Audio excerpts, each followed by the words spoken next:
नमस्ते, good morning, सुप्रभात दोस्तों। स्वागत है आपका द स्टडी इन विलेज में। आज है 19 मई। तो चलिए आज के वीडियो की शुरुआत करते हैं। पर एक चीज़ बता दूं कि कल जो वीडियो है वो आपको 10:30 बजे मिली होगी करंट अफेयर्स की। ठीक है, मैंने वीडियो सारा चीज़ कर लिया था। 8 बजे आपको वीडियो मिल भी जाती, लेकिन उसमें मेरी गलती नहीं थी क्योंकि अपलोड नहीं हो पा रही थी। मैंने कई बार कोशिश की, 3 बार मैंने कोशिश की, वीडियो अपलोड ही नहीं हो रही थी। मतलब 3 बार लगातार कोशिश की, वीडियो अपलोड नहीं हो रही थी। उसके बाद फिर मैंने 10:30 बजे के लगभग फिर एक बार अपलोड किया तो जाके वो वीडियो अपलोड हुई। अब क्या दिक्कत आ रही थी ये तो मुझे नहीं पता, तो इसलिए आपकी वीडियो लेट हो गई थी। आज ये वीडियो आपको टाइम पे मिल जाएगी, 8 बजे मिल जाएगी, लेकिन अगर अपलोड वाली कुछ दिक्कत आ गई तो थोड़ा लेट भी हो सकती है। तो मैंने सोचा कि आपको ये सारी चीज़ें बता दी। तो जो स्टूडेंट इस वीडियो पे नए हैं तो उनके लिए बता दिया जाए कि इस चैनल पे आपको 2 वीडियो देखने को मिलती है। एक शाम को 4 बजे जो कि हम प्रीवियस ईयर क्वेश्चन डिस्कस करते हैं, और एक सुबह आपको मतलब कि 8 बजे देखने को मिलती है। इस वीडियो में हम करंट अफेयर्स डिस्कस करते हैं। करंट अफेयर्स में भी आर्टिकल डिस्कस करते हैं, जो कि जैसे कि जनसत्ता का एडिटोरियल, दैनिक जागरण में कुछ ऐसा निकला। तो ये सारी चीज़ें हिंदी में, ताकि आपके एग्जाम की दृष्टि से बहुत ही महत्वपूर्ण होते हैं, वो चाहे प्री हो चाहे मेंस हो, उसके लिए काफ़ी ज़्यादा क्वेश्चन बनते हैं इससे। तो आप लोग इसको अच्छे से देखिए। अगर वीडियो पसंद आती है तो फीडबैक दे सकते हैं, लाइक और डिसलाइक करके सब्सक्राइब कर लीजिएगा चैनल को। और अगर वीडियो पसंद आ रही है तो अपने साथ साथ अपने फ्रेंड लोगों को भी भेजिए। ठीक है, तो चलिए वीडियो स्टार्ट करते हैं। देखिए, इसमें छोटी नदियों को सहेजने की ज़रूरत है। ये न्यूज़ में क्यों है? क्योंकि आप देख रहे होंगे लगातार कई सारी चीज़ें बताई जा रही हैं कि नदियां हैं वो मतलब प्रदूषित हो रही हैं, और कोई नदी तो विलुप्त ही हो जा रही है, बिल्कुल वो मतलब कि उसका अस्तित्व ही खत्म हो जा रहा है। तो यही चीज़ इसमें बताया गया है कि अगर छोटी नदियों को मतलब कि अगर छोटी नदियों को उनको सहेज के रखा जाएगा, छोटी नदियों को साफ सुथरा करके रखा जाएगा, तभी ना बड़ी नदियाँ आगे चल के सारी चीज़ें करेंगी। अब क्या होता है कि अब आपको पानी हर चीज़ से एकदम से अवेलेबल हो जाता है, घर से बाहर जाना नहीं रहता है। और खेतों में जो सिंचाई होती है उसके लिए भी लोगों के घर पे मतलब खेतों में ट्यूबवेल लगे होते हैं, उससे सिंचाई की जाती थी। पहले क्या होता था, नहरों से सिंचाई की जाती थी। ठीक है, नहरों से सिंचाई की जाती थी, जिसके लिए ये नहर को साफ करवाया जाता था। इससे जो नदी का पानी जो आता था वो एक एक क्षेत्र में कम से कम 15-15 दिन या एक महीने वो पानी रहता था, क्योंकि एक दिन में तो किसी का खेत होगा नहीं। अभी देखिए, ये जैसे कि ये नहर गई है तो इसके आसपास बहुत सारे खेत होंगे। ठीक है, और इसके आसपास जो खेत होंगे तो इसमें पानी लगने में टाइम लगता था। तो तब लोग इसको मतलब सहेज के रखते थे, जो पानी था उसको स्टोर करके रखते थे, खेतों को सींचते थे। और पहले जो मेरा क्षेत्र है जहाँ से मैं आती हूँ, उस क्षेत्र में बताया जाता है कि पहले लोग 2-2 किलोमीटर दूर जाते थे पीने के पानी के लिए। ठीक है, मतलब कि कहीं एक बहुत दूर 2 किलोमीटर दूर एक कुआं है तो वहाँ से पानी लाते थे, या फिर कोई नदी है वहाँ से पानी लाते थे। ऐसा मतलब बताया जा रहा है, जो मतलब पहले के लोग हैं वो बताते हैं कि ये 2-2 किलोमीटर दूर से पानी लाया जाता था। हालांकि ऐसा वर्तमान में नहीं है, वर्तमान में सारी चीज़ें एकदम अवेलेबल हैं, तो इसीलिए इसकी कोई अहमियत नहीं करता। तो इसी से संबंधित न्यूज़ है, तो चलिए इसको डिस्कस कर लेते हैं। देखिए यहाँ पे क्या बताया हुआ है कि दक्षिण पूर्वी राजस्थान के बूंदी जिले में एक छोटा सा गांव है सथूर। ठीक है, याद रखिएगा, सथूर स्थान पूछा जा सकता है, कहाँ है? राजस्थान में। इस गांव में बरसों से किसी नदी का अस्तित्व लोगों ने देखा ही नहीं। पिछले दिनों कोटा में एक बुद्धिजीवियों और सामाजिक कार्यकर्ताओं के पुराविदों की सहायता से इस गांव में एक छोटी सी नदी का प्रवाह बताया गया। देखिए, सथूर एक गांव है जिसमें ये बताया गया है कि यहाँ पे किसी ने ये सोचा ही नहीं था कि यहाँ पे एक नदी है। तो ये लोग क्या किए थे कि एक नदी थी, ठीक है, और उसको ये लोग नाला बना लिए थे, कचड़ा भर भर के उसमें नाला बन गया था। उसको जो आज की जनरेशन उसको कैसे पता चलेगा कि ये नदी है? तो जो पूर्वज लोग थे या बुद्धिजीवी थे वो इसको बताए कि ये एक नदी है, क्योंकि मतलब नदी का एक प्रवाह अलग होता है, जहाँ से नदी बहती है उसको प्रवाह कहते हैं, मतलब कि मार्ग होता है जो जहाँ से नदी बहती है तो उसका एक मार्ग अलग होता है। तो वैसा कुछ मार्ग उनको लगा, तो उन्होंने कहा यहाँ पे एक नदी है। यहाँ इतना बताया गया है। तो चलिए आगे देख लेते हैं। देखिए इसके बाद कहा है कि बुद्धिजीवियों और कार्यकर्ताओं के पुराविदों की सहायता से इस गांव में एक छोटी सी नदी का प्रवाह मार्ग का पता लगाया। चंद्रभागा नामक यह नदी गांव के आसपास नाले के रूप में, सोचिए चंद्रभागा एक नदी है, ये याद रखिएगा कहाँ है? राजस्थान में। ठीक है, चंद्रभागा एक नदी है और सथूर गांव के आसपास के लोग इसको नाले में तब्दील कर दिए हैं, नाले में बदल दिए हैं, और यहाँ पे इस स्थानीय नाला बन गया है। वे ये जानकर रोमांचित है कि यह एक नाला दरअसल एक प्राचीन नदी का अवशेष है। अब सथूर इस नदी को वैभव लौटाने की कोशिश में शुरू हो गई, यानी कि अब इस नदी को, अब जो नाला बना हुआ है चंद्रभागा का, इसको अब साफ करके नदी में बनाया जा रहा है। छोटी छोटी नदियों को, यही सारी चीज़ें, ये मतलब आर्टिकल यही है कि छोटी छोटी नदियों को स्टोर करके रखा जाए, मतलब कि उनको साफ सुथरा करके रखा जाए, ताकि बड़ी नदियाँ इनसे मतलब बन सके और बड़ी नदियों में हमेशा पानी भरता रहे। तो उसके बाद देखिए कि यहाँ पे लिखा हुआ है यह देश का केवल इस अकेली नदी है जो सतत उपेक्षा के कारण गंदे नाले में तब्दील हो गई थी। सॉरी। जयपुर के अमानी शाह नाले के प्रकरण को देश भर में चर्चित हुआ है और जब भी जयपुर के आसपास ज़्यादा बारिश होती है तो ये नाला उफान ला देता है। अच्छा, एक बात बताइए, जो मतलब कि आप ये सुने होंगे कि जो नदियाँ होती है वो जिस मतलब जहाँ से बहती हैं वहाँ पे उनका एक मार्ग बन जाता है, वो अपना मार्ग बनाती हैं। तो क्या होता है कि कुछ टाइम बाद मतलब कि अगर वो अभी मान लीजिए कि वो थोड़े दिन इसमें ये उनका मार्ग बन गया और यहाँ पे थोड़े दिन 1-2 साल या 3 साल तक या 4 साल तक मान लीजिए कि यहाँ पे ये इस नहीं प्रवाहित हुई और उन्होंने अपना डायरेक्शन चेंज कर लिया, किसी कारणवश इधर ढलान ज़्यादा थी अपना यहाँ से बहने लगी, तो लोग यहाँ पे घर बना लेते हैं, बड़े बड़े मकान खड़े कर लेते हैं, खेत कुछ भी कर लेते हैं। तो ये कहा जाता है कि नदियाँ जो है वो अपने मतलब पुराने वाले मार्ग पे आती जरूर है। तो फिर जब ये पुराने वाले मार्ग पे आती हैं तो यही चीज़ जो आगे घर बने हैं सारी चीज़ें इन्हीं को बहा कर ले जाती है, फिर कहेंगे बाढ़ आ गई। तो जब इन्होंने नदी को नाले में तब्दील कर दिया तो अब वो नाला कितना ही रहेगा। नाला जब बारिश बहुत ज़्यादा होती है तो अपने मतलब विकराल रूप में आ जाती है नदी और फिर वही बाढ़ में तब्दील हो जाती, वही बाढ़ बन जाती। तो ये सारी चीज़ें इसमें बताई गई हैं। देखिए इसमें बताया जा रहा है, देखिए बस्तियों में बाढ़ जैसे हालात हो जाते हैं। बाद में पुराविदों ने बताया कि दरअसल यह नाला एक प्राचीन नदी द्रव्यवती है, ठीक है। एक नाला मतलब सथुर में है राजस्थान में, वो कौन सा है, चंद्रभागा नदी, और ये द्रव्यवती का मार्ग प्रवाह है। उपेक्षा और लोगों की लापरवाही से पूरी नदी को नाला बना दिया। नदी के पेटे में अतिक्रमण हो गया था। कुछ सालों पहले इस नदी को पुनरुद्धार का संकल्प सरकार ने लिया था, कौन से, द्रव्यवती नदी का, ठीक है। तो इसमें फिर जीवन लौटा दिया और आज द्रव्यवती नदी एक जयपुर के तट पर मतलब कि जयपुर शहर को आकर्षक बना रही है। तो जयपुर जो है ये द्रव्य नदी के तट पर है, यानी कि द्रव्य नदी इसको आकर्षक बना रही है। तो इसको सरकार ने पहले ही नाला थी, ठीक है, याद रखिएगा। भारतीय जीवन में नदियों का बहुत महत्व है। भारतीय जीवन में जो नदियों का महत्व बहुत है, इसलिए नदी को माँ कहकर पुकारा जाता है। गंगा माँ, यमुना माँ, ऐसे करके माँ कह के पुकारा जाता है। यह उस दौर की बात है जब कुछ दिन की मतलब कि जब दिन की शुरुआत ही नदियों के तट से होती थी। लोग नदी के किनारे स्नान करने जाते थे। और अगर आप लोगों ने पुरानी चीज़ें जैसे कि रामायण है या महाभारत ऐसी चीज़ें देखी होगी तो उसमें है कि जो ऋषि मुनि है वो नदी के किनारे स्नान करने जा रहे हैं, या फिर आपके कृष्ण का जो है उसमें गोपियाँ जो है वो नदी के किनारे पानी भरने जा रही हैं। तो दिन की शुरुआत ही नदी के किनारे से होती थी, ऐसा बताया जा रहा है इसमें। मगर जब इंसान की जरूरत जल नलों से के जरिए घरों तक पहुंच गया तो नदियों में क्या कुओं, झील, तालाब जो भी है सबका महत्व खोने लगे। तब अभी तक वो लोग नदी की पूजा करते थे क्योंकि उनसे उनको जल प्राप्त होता था, अब उसको पाखंड बताने लगे हैं। क्योंकि नदियों में जल का उपयोग से पुण्य और सुख की प्राप्ति होती मान्यता जुड़ी है, इसलिए इंसान नदियों के जुड़े अनुष्ठानों के प्रति जागरूक रहा है। लेकिन नदियों के प्रवाह की शुचिता बनाए रखने के लिए जिम्मेदारी उसने मुंह मोड़ लिया। मतलब नदियों को साफ करने के लिए इंसानों ने मुंह मोड़ लिया क्योंकि उनको साफ सुथरा जल घर पे मिल रहा, कहीं जाना नहीं पड़ रहा, तो इसलिए उसको महत्व को खोते गए ये लोग। धीरे धीरे नदियाँ दुर्दशा का शिकार होने लगी।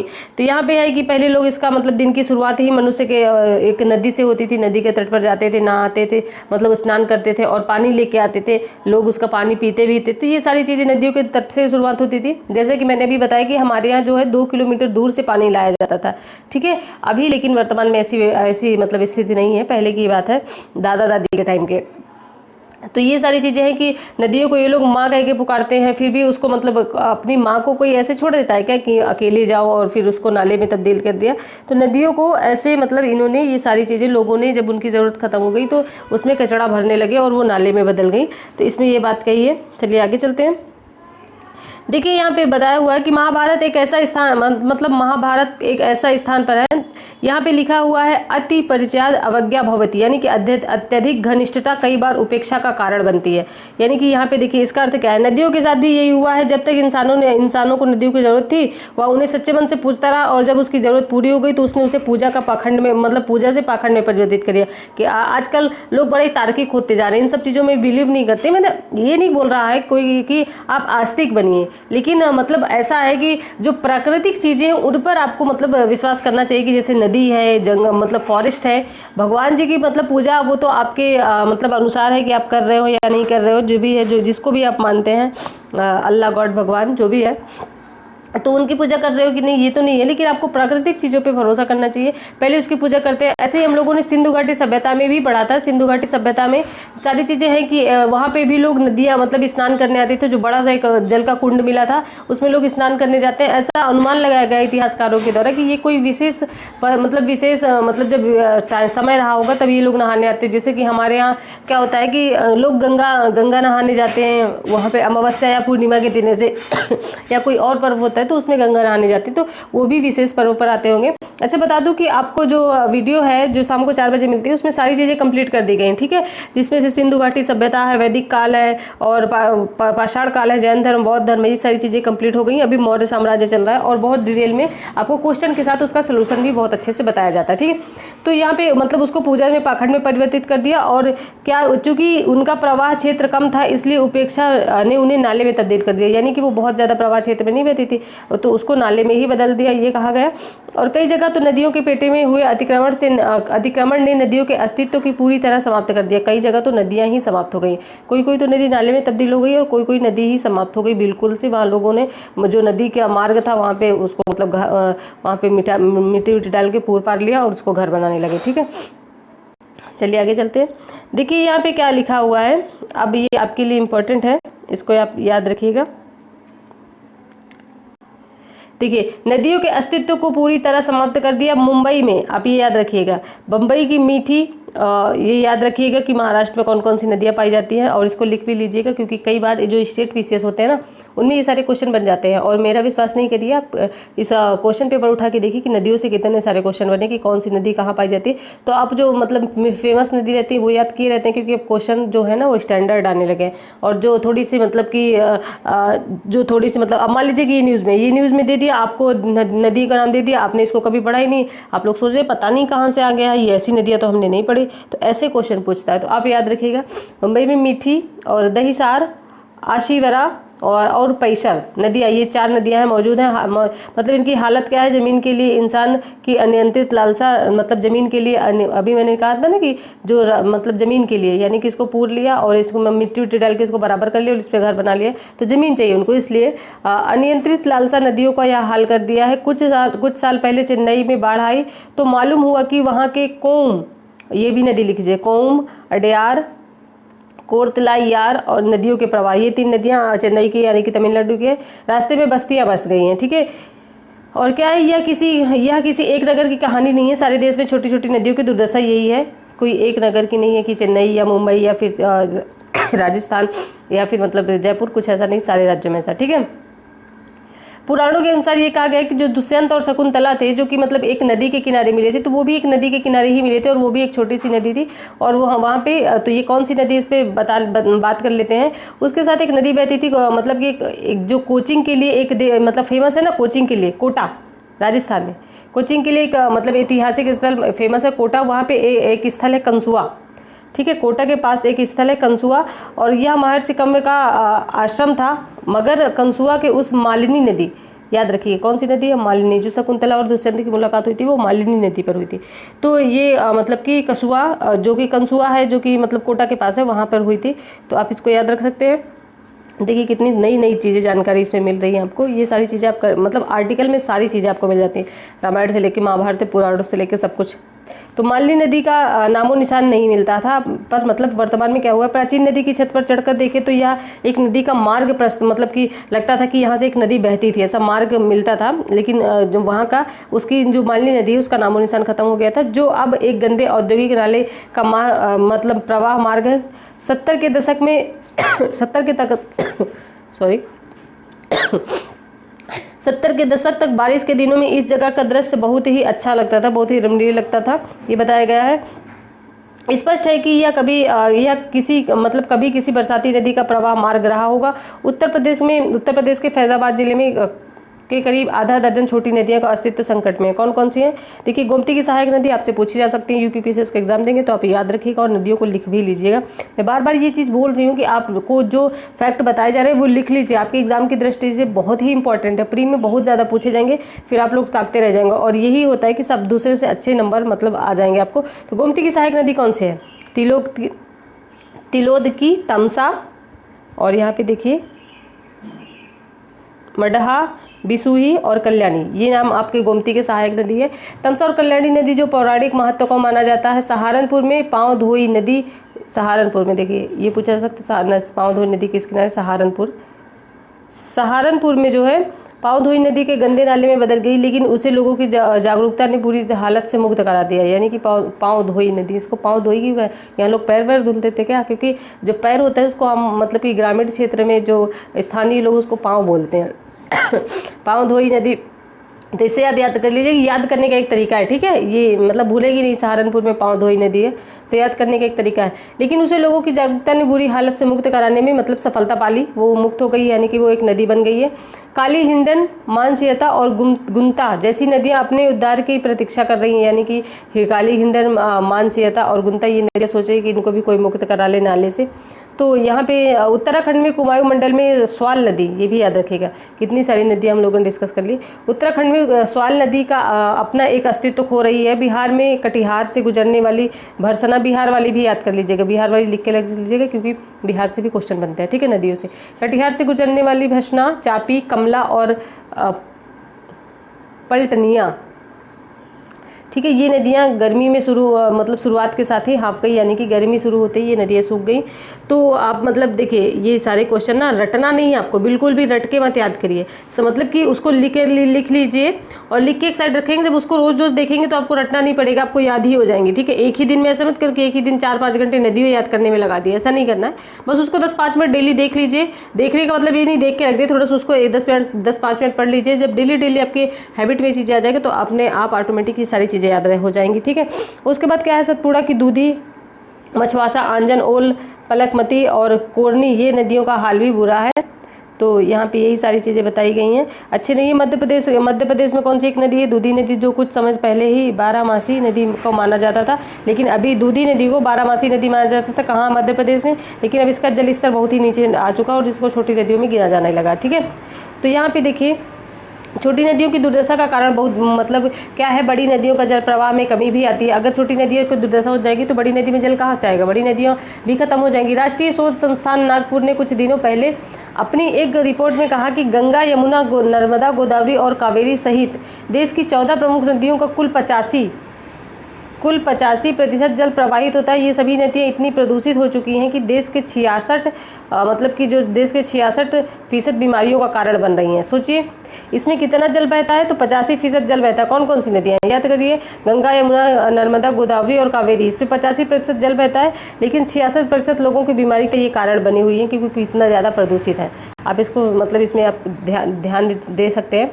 फिर उसके बाद क्या है, देश में 223 नदियों के बारे में पाया गया है कि आप उनमें ना स्नान कर सकते हैं और ना ही तो उनका जल पीने योग्य है। 223 नदियाँ, सोचो 223 नदियाँ ऐसी हैं जो कि इतनी गंदी हैं और इतना मतलब कि उसमें कचरा भरा पड़ा है कि आप उसमें स्नान करना मतलब कि कुछ भी नहीं, मतलब वहाँ पानी दिख ही नहीं रहा, काला काला पूरा, जैसे नाले में दिखता है ना, तो वो दिख रहा है। यहाँ पे ये बताया गया है। तो यहाँ पे यह स्थित दरारते है कि खासकर जब 2030 तक विशेषज्ञों का मानना है कि दुनिया में पानी का जो मात्रा है, जो पीने का पानी है, उससे पीने के पानी की मांग कुल आपूर्ति से ज़्यादा हो जाएगी। यानी कि आपूर्ति जितनी है और पानी मतलब कि आपूर्ति से ज़्यादा मांग हो जाएगी, ये कहा गया है 2030 तक। तो यहाँ पे ये भी बताया गया है कि इसका यह एक बड़ा कारण है कि हमने मतलब कि यह भी है कि हमने नदियों के प्रवाह को बाधित किया है, उसके प्रवाह मार्ग में अवरोध पैदा किए हैं और उनमें से अपनी आत्मा का सर्वस्व उड़ेलने वाली छोटी नदियों का प्रवाह भी नहीं की है।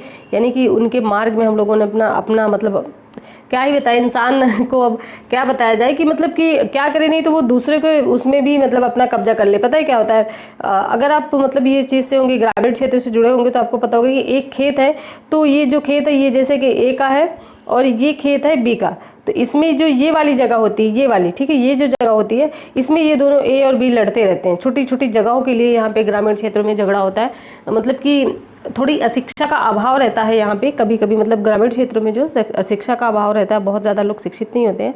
अब हालांकि अब थोड़ा थोड़ा शिक्षित होने लगे, तो ये सारी चीज़ें कम हो गई। जब हम लोग बचपन में थे ना, तो ये सारी चीज़ें डेली देखने को मिलती थी, कभी उससे झगड़ा कभी उससे झगड़ा, तो बहुत ऐसे झगड़े होते। छोटी छोटी ज़मीन के लिए ऐसे झगड़े कर लेते हैं, तो फिर वो कैसे अच्छा बताइएगा कि आप लोगों के एरिया में इसको क्या बोलते हैं, ये जो दो लोगों के बीच का खेत, मतलब खेत के बीच का ये जो है, इसको बोलते क्या है इसको, ठीक है, हमारे यहाँ तो इसको मेड़ बोलते हैं, ठीक है। तो आप बताइएगा कि आपके यहाँ क्या बोलते हैं। तो यहाँ पे ये सारी चीज़ें हैं कि जब मतलब उन्होंने अपने मेड़ की परवाह नहीं की, मतलब जब उन्होंने खेत के बीच का जो स्थान है उसकी परवाह नहीं की, तो वो ऐसी इतनी बड़ी जगह कैसे छोड़ देंगे। तो वो क्या करते हैं, नदियों पे उसको मिट्टी डाल के उसको बराबर कर लेते हैं, फिर उस पर घर बनवा लेते हैं। और क्योंकि जनसंख्या बहुत ही ज़्यादा है, तो उसके बाद वो जब नदी का अस्तित्व तो खत्म हो जाता है, और कभी मतलब वो उसमें एक बार जल आता ही आता है, और जब वो जल आता है तो वही बाढ़ का कारण बनता है, और बाढ़ आती है फिर लोगों का घर बह जाता है, फिर लोगों को ये हुआ, फिर सरकार के ऊपर दोषी ठहराएंगे कि यहाँ बाढ़ हो गई, यहाँ ऐसा हुआ। तो आप लोगों को भी कुछ करने की ज़रूरत है।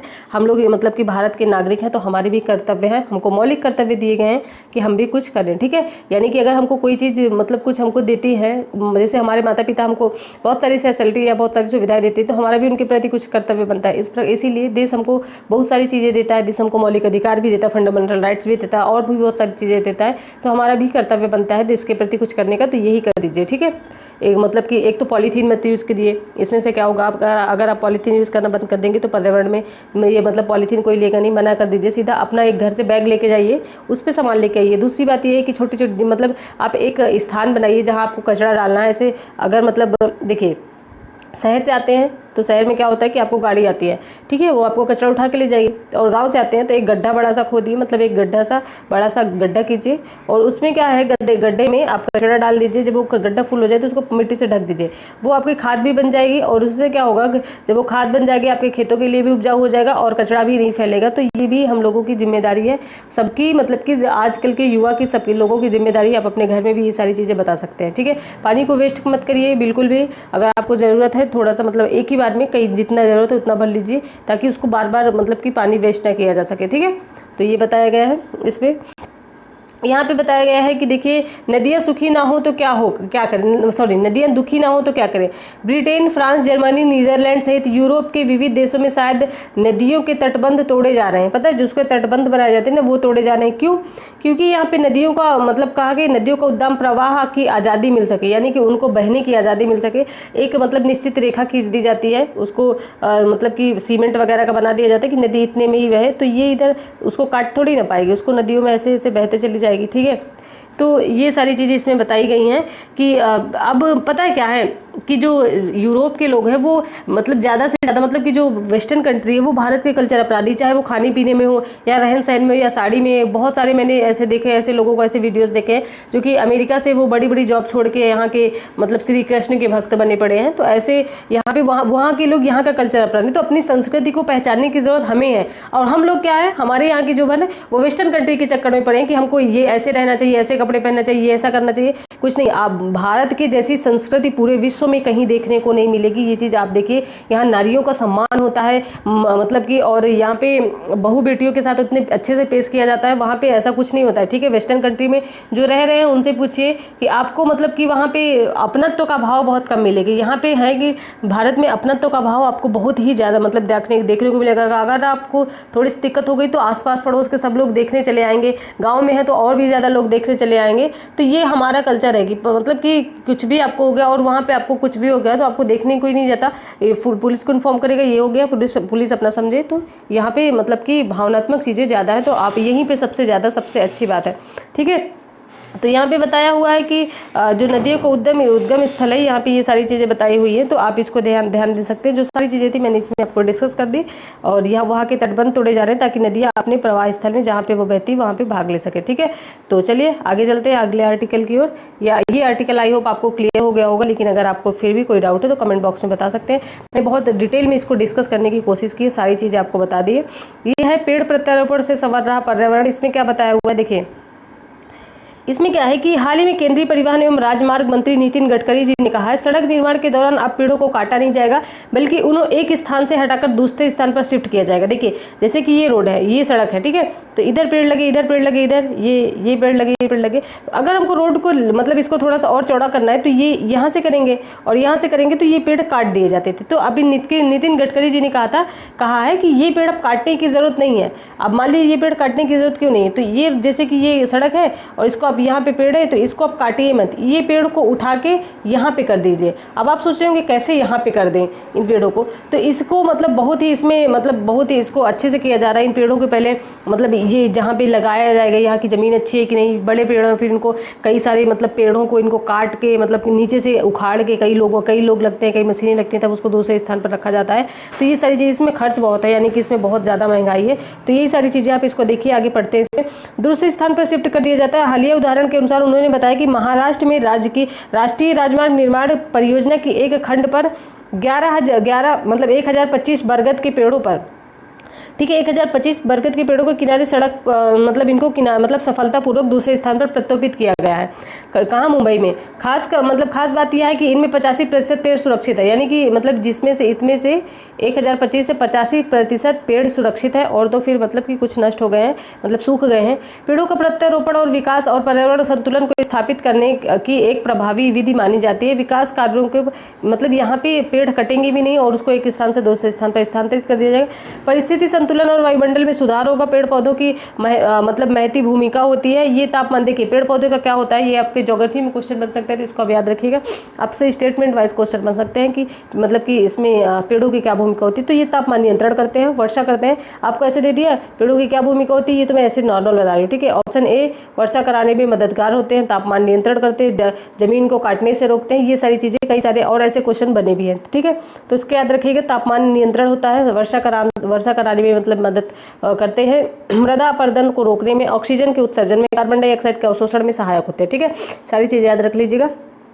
हालांकि शहरीकरण और आर्थिक विकास में सबसे बड़ी मतलब कीमत हरित क्षेत्र में हरित क्षेत्र को चुकानी पड़ी। जो शहरी क्षेत्र है वहाँ सबसे बड़ी कीमत हरित क्षेत्र को चुकानी पड़ी। लोग बड़े मतलब जो है ना, वो किसी भी मतलब कोई भी शहर हो या कोई भी कस्बा हो, उसका आकार निरंतर बढ़ता ही जा रहा है।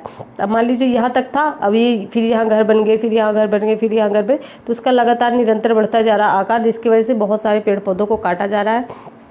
यहाँ पे ये बताया जा रहा है, यहाँ देखिए इसमें बताया कि उत्तरदायी होता है सड़क, रेल, मेट्रो, हवाई अड्डा, उद्योग और भवनों के निर्माण के लिए पेड़ों को अंधाधुंध कटाई की जाती है। आर्थिक विकास की इस प्रक्रिया में केवल पेड़ पौधे ही नहीं नष्ट होते, बल्कि उस हरित क्षेत्र में पारिस्थितिकीय भूमिका भी मतलब समाप्त हो जाती है। परिस्थिति भूमिका भी समाप्त हो जाती है, जहाँ पे जीव जंतु सारी चीज़ें रहते हैं। पेड़ पौधों को आपने काट दिया तो जीव जंतु तो रहेंगे। देखिए आप लोग क्या कहते हैं कि आप डेली किसी ने मतलब कि डेली तो नहीं, लेकिन अक्सर ये न्यूज़ सुनते होंगे कि उसको बाघ ने खा लिया, उसको शेर ने खा लिया, ऐसा किया वैसा किया।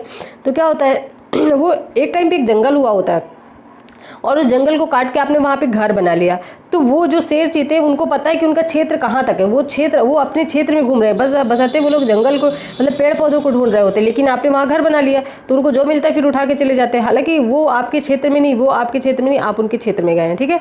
तो ये बताया गया है इसमें।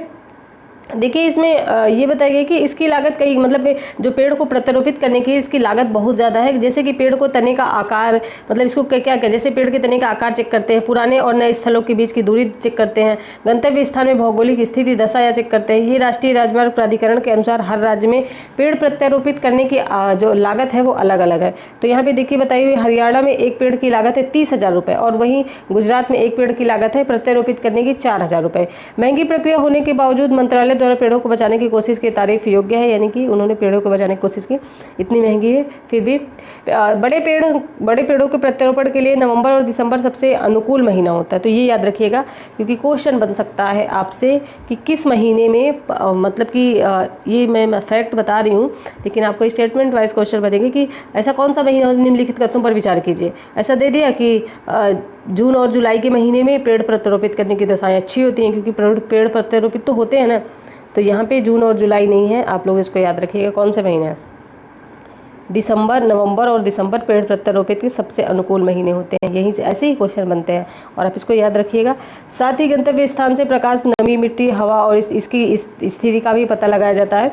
बहरहाल पेड़ों की प्रत्यारोपण में से सिर्फ पेड़ों को ही नहीं बल्कि मानवता का भी एक नया जीवन मिलता है, और यह तकनीक पर पर्याप्त निवेश और निगरानी के दरकार है ताकि वैकाशिक गतिविधियों की कीमत हरित क्षेत्रों को ना चुकानी पड़े, ठीक है।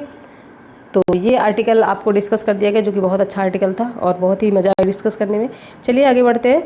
ये बहुत इंपॉर्टेंट न्यूज़ नहीं, लेकिन फिर भी देख सकते हैं। हिमालय राज्यों में लद्दाख के बाद उत्तराखंड में सर्वाधिक वर्षा। तो आप इसमें सिर्फ देख सकते हैं कि कौन कौन से किन क्षेत्रों में मतलब वर्षा हुई है।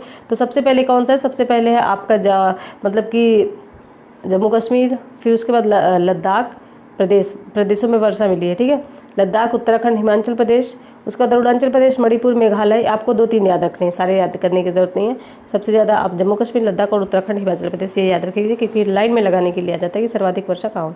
ठीक है, बहुत इंपॉर्टेंट नहीं है ये आपका, मतलब कि इसलिए इम्पोर्टेंट है कि 76 नंबर का जो कॉर्न फेस्टिवल है, ये नंबर इसका इंपॉर्टेंट है, कहाँ हो रहा है, फ्रांस में हो रहा है। ठीक है, तो आपको ये बस इतना इंपॉर्टेंट है कि कौन से नंबर का है, तो 76 नंबर का है, कहाँ हो रहा है, फ्रांस में हो रहा है। कौन सा फेस्टिवल है, कान फिल्म फेस्टिवल। ठीक है, तो ये थी आज का न्यूज़ डिस्कशन। आई होप आपको सारी चीज़ें पसंद आई होंगी, लेकिन फिर भी आपको कोई डाउट हो तो कमेंट बॉक्स में बता सकते हैं। ठीक है, अगर कुछ डाउट हो तो कमेंट बॉक्स में बता सकते हैं। और बता दिया जाए कि आपको जो शाम को 4 बजे वीडियो आती है उसको भी देखिए जाके, उसमें सारी चीज़ें आपको डिटेल में बताई जाती है। जो कि जैसे कि क्वेश्चन लिया गया ना, तो एक क्वेश्चन का पूरा मतलब बहुत विस्तार में बता दिया जाता है, ताकि दूसरा क्वेश्चन आपका है तो आप क्वेश्चन में फंसे नहीं। ठीक है, ये सारी चीज़ें आपको बता दी गई हैं। तो बताइएगा आपको लेक्चर कैसा लगा, फीडबैक दे सकते हैं। अगर वीडियो पसंद आ रही है तो अपने फ्रेंड लोगों के साथ भी शेयर करें।